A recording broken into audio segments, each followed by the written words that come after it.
저는 오늘 여러분들과 함께 하나님으로부터 기적 같은 은혜를 경험한 사람들이 어떻게 기도해야 되고 어떻게 살아가야 될지 그 부분을 같이 한번 생각해 보려고 합니다. 오늘 우리가 읽은 본문은 참 잘 아는 말씀입니다. 보리떡 5개, 물고기 2마리.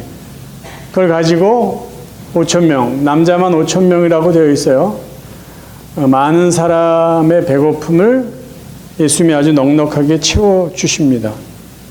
그 자리에 있던 사람들이 너무 감격을 했는지 그들이 예수님께 다가와서 요구하는 것이 있어요. 우리의 왕이 되어달라는 거죠. 우리의 임금이 되어달라. 그 이유는 분명합니다. 당신 같은 사람이라면 우리의 배고픔을 채워줄 것이고 당신같이 기적을 행할 수 있는 능력 있는 사람이라면 우리를 로마 정부로부터 해방시켜 줄 것이 분명합니다. 그러니 당신이 우리의 왕이 되어 주십시오. 그들이 세상의 메시아를 원했던 것입니다. 사람들의 잘못된 요구를 들어줄 수 없었던 예수님은 혼자 산으로 떠나실 수밖에 없었습니다. 자, 여기서 예수님의 기적을 경험한 사람들이 예수님께 요구했던 것은 자신들의 욕심입니다. 자신들의 욕망입니다. 제가 이 본문을 보면서 궁금했던 게 하나 있어요. 여긴 많은 사람들이 모였는데 혹시 이 사람들이 나중에 예수님을 어떻게 대했을까? 계속 예수님을 따라다니면서 예수님의 어떤 은혜를 구했을까? 아니면 예수님과 더 이상 관계를 맺지 않았을까? 그런 궁금증이 생기면서 사람들이 어느 지역에 얼마나 모이고 어떻게 이동을 했을까? 그 궁금해지는 거예요. 그래서 이제 좀 살펴보았습니다. 지금 오병이어 기적이 있었던 벳세다 지역이라고도 하는 이 들판에 몇 명이 모였을까?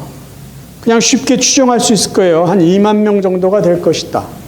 남자면 5,000명이라고 말을 했으니까 남녀노소 하면은 뭐 한 2만 명쯤 되지 않았을까. 많은 사람이구나라고 생각할 수 있는데요. 그러면 예수님이 주로 사역했던 갈릴리 지역의 가버나움 그 마을에는 그 당시 얼마나 많은 사람들이 살았을까. 고고학자들 또 신학자들이 합리적으로 예상한 인원은 1,000명에서 3,000명입니다. 생각보다 많지가 않아요. 물론 갈릴리 지역에 가버나움만 있는 것이 아니죠. 여러 지역이 있는데 예수님의 주 활동 무대였던 이곳에 인구가 그렇게 많이 살지 않았다는 거예요. 그 당시에. 그러면은 예수님이 오병이어의 기적을 행했을 때 모였던 2만 명이라는 숫자는 굉장히 많은 숫자라는 것이죠.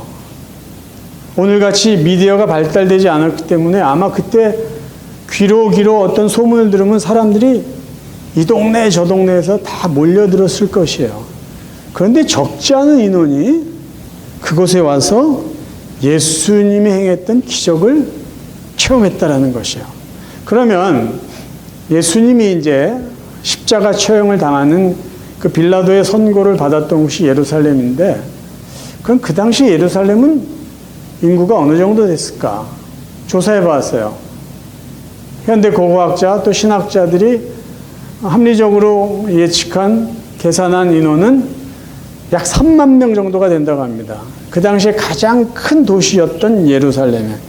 그런데 이 예루살렘 지역에 이제 유대인의 명절, 뭐 유월절 같은 큰 명절이 생기면 평소 살았던 인원보다도 5배에서 6배의 인파가 몰린다는 것이에요.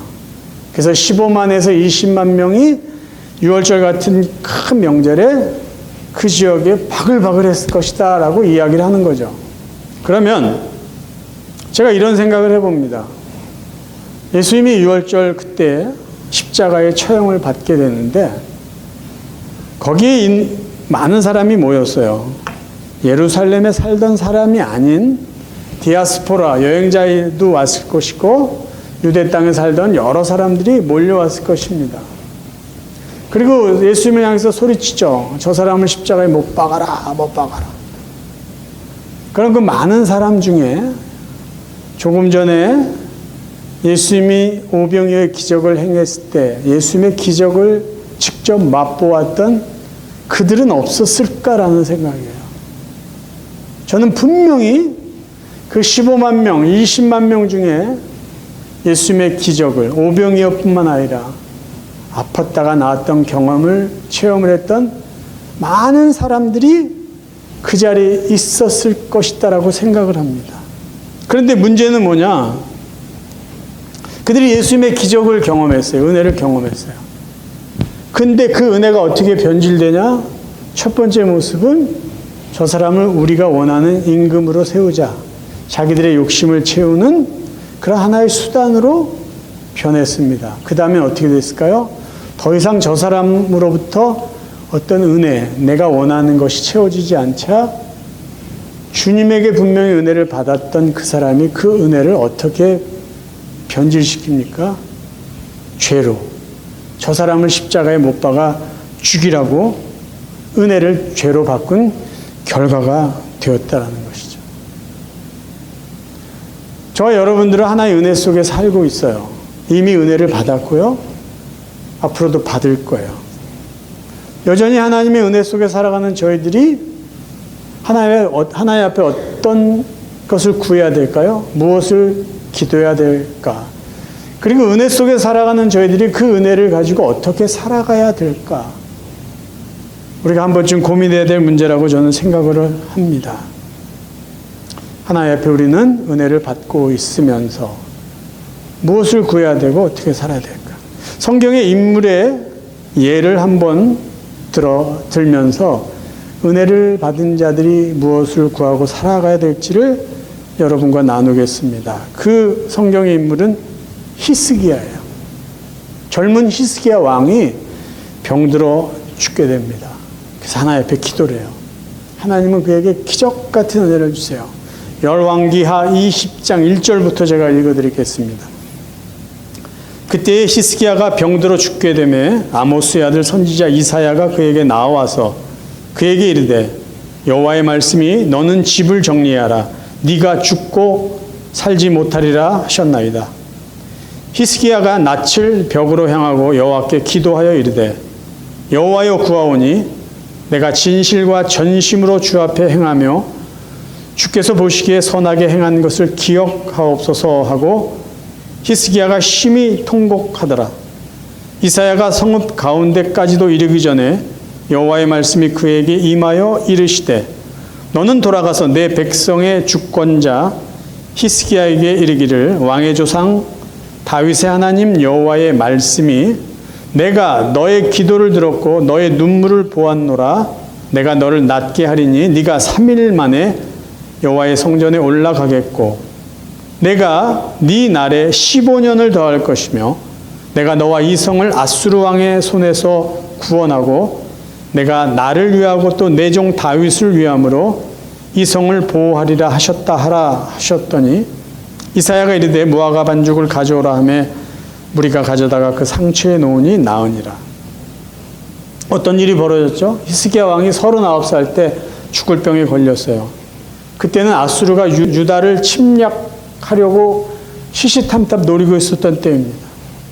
그리고 히스기야에게는 자식이 없었어요. 그래서 자기 삶이 너무 애처로웠는지 몰라도 하나님 앞에 기도한 거죠. 하나님, 나는 사명이 있습니다. 저 이 나라를 지킬 사명이 있고 나는 아직 자녀도 없습니다. 아마 그런 식으로 기도했던 것 같아요. 그리고 하나님 기억하세요. 잊지 마실 게 있어요. 제가 하나님 앞에 정말 신실하게 살아왔습니다. 그리고 눈물을 흘리면서 아주 간절하게 기도를 해요. 결과는 어떻게 됐죠? 하나님께서 그에게 은혜를 주세요. 15년이라는 삶을 더 살게 해 주십니다. 이 15년의 삶은 마치 히스기야가 하나님 앞에 보였던 그런 신실했던 삶에 대한 보상과도 같은 거예요. 성경은 히스기야가 하나님 앞에 이렇게 살았다고 이야기를 해주고 있어요. 열왕기하 18장 3절부터 읽겠습니다. 히스기야가 그의 조상 다윗의 모든 행위와 같이 여호와께서 보시기에 정직하게 행하여 그가 여러 산당들을 제거하며 주상을 깨뜨리며 아세라 목상을 찍으며 모세가 만들었던 놋뱀을 이스라엘 자손이 이때까지 향하여 분향함으로 그것을 부수고 느후수단이라 일컬었더라. 히스기야가 이스라엘 하나님 여호와를 의지하였는데 그의 전후 유다 여러 왕 중에 그러한 자가 없었으니 곧 그가 여호와께 연합하여 그에게서 떠나지 아니하고 여호와께서 모세에게 명령하신 계명을 지켰더라. 하나님 앞에서 잘 살았던 왕으로서 나라를 하나님의 뜻대로 잘 다스렸던 왕이에요. 그래서 하나님이 이런 것들을 다 기억하시고 히스기야에게 새로운 인생 15년을 은혜로 허락해 주셨어요. 그런데 놀라운 일이 벌어집니다. 히스기야 왕은 하나님께 받은 은혜에 보답하지 않는 삶을 살아요. 역대하 32장에 하나님의 은혜를 받은 히스기야 왕의 그 나머지 삶을 이렇게 이야기해 주고 있어요. 그때 히스기야가 병들어 죽게 되었으므로 여호와께 기도하며 여호와께서 그에게 대답하시고 또 이적을 보이셨으나 분명히 이적을 보였어요. 히스기야가 마음이 교만하여 그 받은 은혜를 보답하지 아니하므로 진노가 그와 유다와 예루살렘에 내리게 되었더니 분명히 하나님 앞에 기도해서 하나의 은혜로 건강을 회복하고 살게 되었어요. 히스기야는 그 은혜로 보답하지 않습니다. 어떻게 은혜로 보답하지 않았는지를 그의 아들의 삶을 통해서 우리가 확인할 수 있어요. 열왕기하 21장 므낫세가 왕이 될 때의 나이가 12세라 예루살렘에서 55년간 다스리니라. 그의 어머니 이름은 헵시바더라. 므낫세가 여호와 보시기에 악을 행하여 여호와께서 이스라엘 자손 앞에서 쫓아내신 이방 사람의 가증한 일을 따라서 그의 아버지 히스기야가 헐어버린 산당들을 다시 세우며 이스라엘의 왕 아합의 행위를 따라 바알을 위하여 제단을 쌓으며 아세라 목상을 만들며 하늘의 1월 성신을 경배하여 섬기며 여호와께서 전에 이르시기를 내가 내 이름을 예루살렘에 두리라 하신 여호와의 성전에 제단들을 쌓고, 여호와의 성전에 제단들을 쌓았다는 것은 뭐냐면요, 이방 우상들의 신상을 세웠다는 겁니다. 또 여호와의 성전 두 마당에 하늘의 1월 성신을 위하여 제단들을 쌓고, 또 자기의 아들을 불 가운데로 지나게 하며 점치는 사수를 행하며 신접한 자와 박수를 신임하여 여호와께서 보시기에 악을 많이 행하여 그 진노를 일으켰으며, 또 자기가 만든 아로색인 아세라 목상을 성전에 세웠더라. 이게 왜 히스기야가 하나님의 은혜를 제대로 보답하지 못한 것이 될까요? 히스기야 병이 나온 후에 드디어 아들을 낳아요. 그게 므낫세예요. 그리고 그가 죽자 어린 아들 므낫세가 12살 때 왕이 되죠. 55년간 유다를 다스려요. 그런데 유다 왕들 중에 가장 사악한 왕이 돼요. 아버지는 유다 왕 중에 가장 하나님이 기뻐하신 왕이었다면 그의 아들 므낫세는 가장 사악한 왕이 돼요. 자, 히스기야가 하나의 은혜로 새로운 삶을 살게 되었을 때 아들에게 보여준 것이 무엇일까요? 그들의 신하에게 보여준 것이 무엇이었을까요? 성경은 짧게 표현하는데요, 교만한 모습이라는 거예요. 하나님을 바르게 섬기는 모습을 그 누구에게도 보여주지 못했어요. 그리고 그가 세상을 떠나자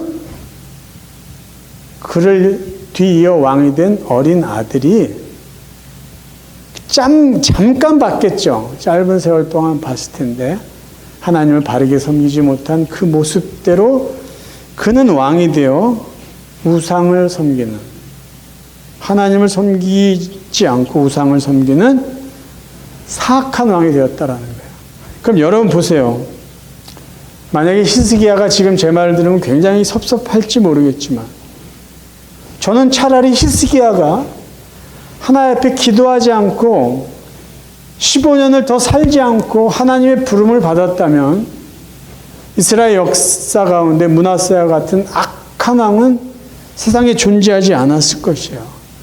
그리고 히스기야는 차라리 15년을 더 살지 않았으면 하나님 은혜 속에 살다가 그저 하늘나라 갔을 거예요. 그런데 그가 간절히 원했던 그 은혜를 받고 살았던 15년의 삶이 오히려 그 은혜가 그에게 화가 되고 죄가 되었다라는 것이죠. 저희는 은혜를 늘 사모하며 살아요. 은혜를 받고 살고 은혜를 경험하고 살고 있어요. 그리고 또 다른 은혜를 우리는 간구합니다. 근데 정말 중요한 게 뭘까요? 은혜를 받는 것보다 그 받은 은혜를 우리가 어떻게 누리고 그 은혜를 어떻게 하나님 앞에 보답하며 사느냐가 사실 저희들에게는 훨씬 더 중요하다는 것이에요. 떡 이야기를 한번 계속 더 하겠습니다. 떡 이야기를 계속할게요. 예수님이 이 들판에서 많은 사람들에게 떡으로 배부르게 하시기 전에 예수님은 이 떡으로 유혹을 받으신 적이 있어요. 40일 동안 광야에서 금식하신 후에 사탄이 예수님을 찾아와서 시험을 합니다. 바로 떡에 대한 시험이에요. 시험하는 자가 예수께 나와서 가로되 네가 만일 하나님의 아들이거든 명하여 이 돌들이 떡덩이가 되게 하라. 아주 기가 막힌 유혹이죠. 배고픈 사람에게 아주 참기 힘든 유혹을 합니다. 그런데 저는 이 사탄의 유혹의 핵심을 이렇게 이해해요. 사탄이 지금 예수께 유혹하는 핵심은 뭐냐면 예수님의 능력을 테스트하는 것이 아니라 방법을 갖고 유혹하는 거죠. 방법. 어떤 방법이냐? 떡은요, 기본적으로 뭘로 만들어야 되냐면요. 떡의 재료는 쌀이에요. 쌀이 되어야만 해요. 근데 지금 사단이 말하는 거는 돌을 가지고 떡을 만들 수 있겠냐라는 거죠. 서양식으로 표현하면 빵을 만드는 재료는 돌이 아니라, 돌이 될 수가 없어요. 좋은 밀가루로 만들어야지 맛있는 빵이 돼요. 근데 이 유혹은 목적을 위해서는 수단을 가리지 말라라고 하는 이 유혹은 예수님에게만 주어졌던 유혹이 아니라 오늘 이 시대를 살아가고 있는 모든 사람, 크리스찬을 포함한 모든 사람들에게 동일하게 계속해서 요구되는 유혹이라는 거죠. 돌을 가지고 떡을 한번 만들어 봐라. 대박 칠 거다. 떼돈을 벌 것이다.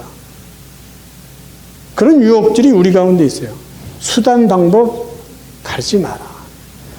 그렇게 가지고 어떻게 돈을 벌겠어? 아니 법을 다 지켜서 어떻게 돈을 벌어? 정신이 있어? 조금씩 적당하게 어기고 불법을 하든지 편법을 쓰든지 해도 돼. 그게 오늘날 우리 가운데 계속해서 우리를 힘들게 하는 유혹 중에 하나라는 거예요. 그 예수님이 이 유혹을 어떻게 물리치셨습니까? 야, 사람이 떡으로만 사는 게 아니야. 하나님의 입으로부터 나오는 모든 말씀으로 산다라는 거예요. 무슨 말씀을 할까요? 세상에서 방법이 올바르지 않은 그것을 사용해도 좋다. 그렇게 사용해라라는 유혹이 올지라도 원칙을 지키라는 거죠. 하나님의 백성이라면 하나님의 말씀, 하나님이 말씀하신, 하나님이 원하시는 그 기준을 벗어나면 안 된다라는 거예요. 그 기준을 벗어나면 안 된다는 거죠. 돌을 가지고 떡을 만들 수 있을지라도 그렇게 하면 안 되기 때문에 그 일을 해서는 안 된다. 정직하게 떡을 만들어서 팔아서 돈을 벌으라는 말씀이죠. 저희들에게 하나의 은혜가 있어요. 기도할 때마다 하나의 은혜를 주셨어요. 그 은혜가 있다고, 내 안에 그런 하나님의 은혜와 복이 있다고 내 멋대로 살아서는 안 된다는 거예요.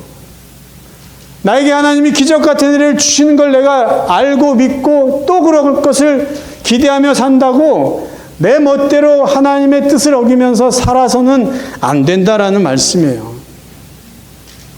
제가 여러분에게 단도직입적으로 질문해 볼게요. 여러분 혹시 그동안 하나님 돌이 떡이 되게 하는 그런 은혜를 주세요라고 기도해 보신 적 있어요? 예수 잘 믿으면 내 삶에 돌이 떡으로 변하는 기적이 있지 않을까? 혹시 그런 걸 은근히 바라보면서 기도하고 기대하며 이렇게 사신 적은 없습니까? 우리의 기도가 우리의 욕망을 채우는 수단이 돼서는 안 되죠. 우리가 하나님께 받은 은혜가 우리의 죄를 채우는 수단이 돼서는 결코 안 될 것이에요. 하나님 우리의 기도를 들어주세요. 참 감사한 분이에요. 정말 놀랍게 좋은 분이에요. 근데 그 은혜를 우리가 화로 바꿔서는 안 되고요. 그 은혜를 우리의 욕망으로 바꿔서는 안 되고, 그 은혜를 우리의 죄로 바꿔서는 안 된다라는 것이에요. 그래서 우리가 하나님의 은혜를 경험하고 하나님의 은혜를 알고 하나님의 은혜를 기대하면서 기도할 때 우리의 기도가 바른 기도가 돼야 돼요. 바른 기도. 바른 기도가 뭘까요? 바른 기도. 하나님, 내가 이 법을 좀 어길 테니까 하나님 잠깐 눈 감아주세요. 그리고 이게 잘 되게 해주세요. 내가 법을 분명히 어긴 거 알지만 이게 아무 일 없이 통과되게 해주세요. 그런 기도는 잘못된 것이죠. 하나님, 내가 이거를 믿음에, 하나님 말씀에 근거하지 않고 세상의 논리와 가치를 가지고 이 일을 시작합니다. 그런데 하나님 제발 은혜를 주셔서 이 일이 그냥 아무렇지 않게 잘 진행되게 해주세요. 그 기도는 바른 기도가 아니라는 거죠.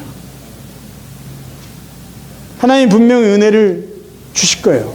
힘들고 어렵고 때로는 답답하고 지루할지 몰라도 우리가 믿음으로 기도하면 하나님의 때에 은혜를 주실 거예요. 그러면 그 받은 은혜를 우리가 어떻게 은혜로 보답해야 될까요? 하나님이 기뻐하시는 일로, 그 은혜를 은혜로 보답해야죠. 제 개인적인 얘기 잠깐 할게요. 저는 로또를 사지 않어요.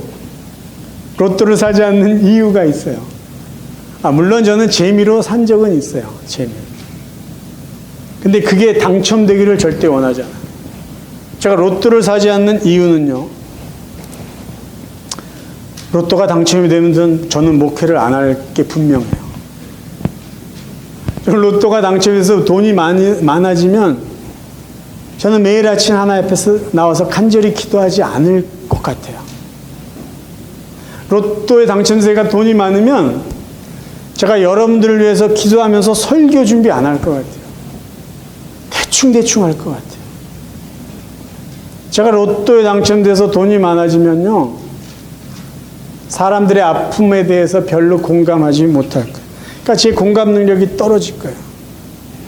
저는 물질의 풍요로움이 분명히 은혜라는 것을 알지만 그 물질의 풍요로움이라는 은혜 때문에 제가 더 하나님 앞에 간절하게 구하고 때에 맞게 주시는 하나님의 은혜, 조금 궁핍할지라도 그 은혜 속에 살아가는 것이 더 귀한 은혜라는 걸 알기 때문에 로또를 사지 않습니다. 제가 이 이야기하고 설교를 마치고 일베베 끝나고 우리 식사를 하는데 우리 목사님 중에 한 분이 이 목사님은 아직 철이 없어서 그런 얘기를 한대요. 그래서 왜 그러냐고 그랬더니 은퇴해봐. 로또 사고 싶을 거야. 그 이야기를 하시더라고요. 어쨌든 저는 현역이에요. 여러분들, 만약에 여러분이 물질이 너무 넉넉해요. 아쉬울 게 하나도 없어요. 정말 넉넉해요. 돈 많은 사람들이 이야기하는 것처럼 여러분에게 물질이 넉넉하다라고 가정해 보세요. 그리고 여러분들이 너무 건강해요. 아픈 데가 하나도 없고요. 약 먹을 이유도 하나도 없이 너무 건강하다고 생각해요. 그리고 여러분의 자녀, 여러분의 손주들이 너무 잘 돼. 세상적으로 그냥 너무 잘 돼. 자랑할 게 막 넘쳐요. 여러분, 그렇다면은 여러분 하나님의 은혜를 사모하면서 그렇게 사실 자신 있어요? 하나님 앞에 겸손하게 무릎을 꿇고 눈물을 흘리면서 기도할 수 있는 그 마음이 여러분 신앙 가운데 있을 것 같아요? 그럼 우리가 무엇을 기도해야 될까요? 여전히 하나의 은혜가 필요한 저희들이 무엇을 기도하며 살아야 될까요? 가난을 위해서 기도해야 될까요? 고난을 위해서 기도해야 될까요? 아니요, 그것도 자신 없어요. 힘들어요. 겪어보니까 힘들더라고요. 그럼 무슨 기도를 해야 되죠? 무슨 기도를 하고 어떻게 기도하는 게 바른 기도가 될까요? 감사하게도 성경은 우리에게 우리가 기도해야 될 기도 제목을 가르쳐 주셨어요. 아굴의 잠언이라고 하는 잠언 30장에 보면 이런 기도의 내용이 있습니다. 내가 두 가지 일을 주께 구하여 싸우니 내가 죽기 전에 내게 거절하지 마시옵소서. 곧 헛된 것과 거짓말을 내게서 멀리 하옵시며 나를 가난하게도 마옵시고 부하게도 마옵시고 오직 필요한 양식으로 나를 먹이시옵소서. 혹 내가 배불러서 하나님을 모른다 여호와가 누구냐 할까 하오며 혹 내가 가난하여 도둑질하고 내 하나님의 이름을 욕되게 할까 두려워함이니이다. 사랑하는 성도 여러분, 정말 하나님은 좋은 분이에요. 정말 우리의 아버지 하나님은 너무 좋은 분이에요. 우리 같은 사람을 하나님의 자녀 삼아주시기 위해서 당신의 하나밖에 없는 아들을 죽이시면서까지 우리를 살려주셨어요. 그런데 그것만 하신 게 아니라 지금까지 우리를 하나님의 자녀로, 아들로, 딸로 변함없이 지켜주시고 인도해 주세요. 그리고 우리가 하나님 앞에 간절히 기도할 때 하나님은 우리의 삶의 형편을 보시고 가장 필요한 것을 가장 필요한 때 공급해 주시는 정말 기가 막히게 감사하고 좋은 분이에요. 그리고 우리가 늘 고백하지만 우리는 하나님의 은혜 속에 살아왔으면서 여전히 하나님의 은혜가 필요한 사람이에요. 지금까지 하나님의 은혜로 살았습니다. 이게 다가 아니라 앞으로도 하나님의 은혜가 필요합니다. 그게 우리의 고백이에요. 그리고 놀라운 것은 하나님은 그렇게 하셨고 앞으로도 해 주실 것이에요. 그게 또 우리의 믿음이에요. 그러면 우리가 계속해서 하나님의 은혜 속에 살아갈 텐데 우리는 그 은혜 받고 그 은혜 속에 살면서 어떻게 하나님과 사람들 앞에 살아가야 될까요? 어떻게 하나님의 은혜를 계속 구하며 그 받은 은혜를 무엇으로 보답하며 살아야 될까요? 그게 우리의 남은 삶의 과제입니다. 은혜를 사모하며 사시고 하나의 은혜를 누리며 사시기를 바라요. 그리고 하나의 베푸신 그 귀한 은혜를 통해서 은혜를 은혜로 보답하고 감사로 고백하고 하나님 앞에 영광 돌리고 받은 은혜를 또 누군가에게 나눠주며 이웃을 섬기며 이웃에게 덕을 끼치며 살아가는 진정한 은혜의 사람 될 수 있기를 주님의 이름으로 축원합니다.